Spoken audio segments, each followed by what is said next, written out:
لا یاریەکی هەفتەی نوێمی یانە نایەبەکانی کوردستان چەمچەماڵ میوانداری دهۆکی کرد.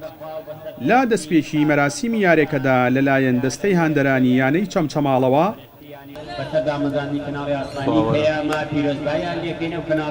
15مین ساڵیادی پەیام پیرۆز کرا و ڕۆڵی کەناڵەکە لە خزمەتکردن بە بواری وەرزش بەرز نرخێنرا.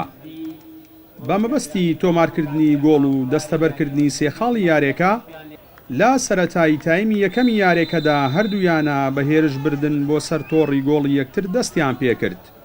بەڵام هێرشەکانی خاوەن ماڵ زیاتر و بەهێزتر بوون تا ئەوەی لە خولەکی دەی یارێکەدا محەممەد خەلیل یاریزانیانەی چەمچەماڵ توانی گۆڵی یەکەم تۆمار بکات. دوای تەنها دەخولەکیش لە تۆمارکردنی ئەم گۆڵە لە ڕێگەی لێدانێکی جوانەوە هاوکار یاحیا گۆڵی دووەمی بۆ چەمچەماڵەکان تۆمار کرد. دوای تۆمارکردنی ئەم دوو گۆڵە ژمارەیەک هەلی گۆڵکردن لەلایەن یاریزانانی هەردوویانەوە لەدەستدران. ئەو تایمە بە ئەنجامی دوو گۆڵی بێوەڵام لە سوودی یانەی چەمچەماڵ کۆتایی هات.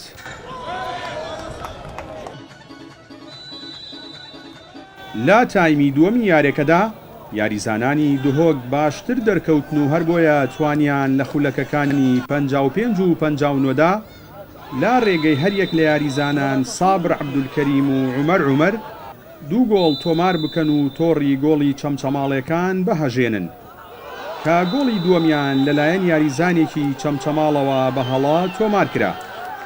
دوای تۆمارکردنی ئەم دوو گۆڵەش یارێکە گەرم و گوڕی زیاتری بەخۆ بینی و یاریزانانی هەردوویانە دەیانویست گۆڵ تۆمار بکەن و ئەنجامەکە لە بەرژەوەندی خۆیان کۆتایی پێبهێنن. بەڵام سەرجەم هەوڵەکان بێ ئەنجام بوون.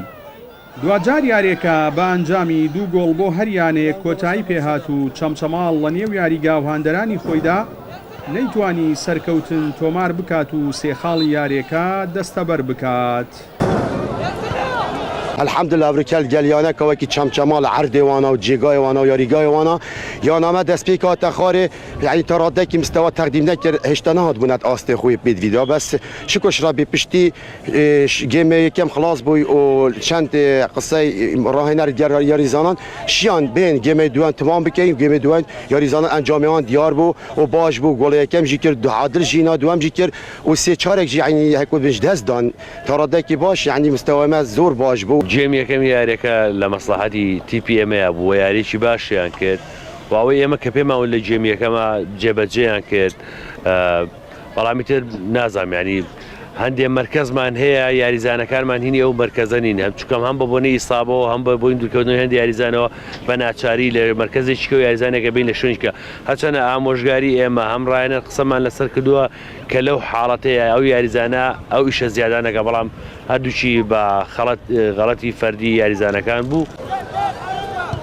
بەم ئەنجامە و لە ئێستادا چەمچەماڵ خاوەنی دەخاڵە و ڕیزبەندی نوێمی یانە نایەبەکانی کوردستانی گرتووە. یانی دوهۆکیش بە دەخاڵ و بە جیاوازی گۆڵ لە ڕیزبەندی هەشتەمدایە. جەلال جەباری کەناڵی ئاسمانی پەیام چەمچەماڵ.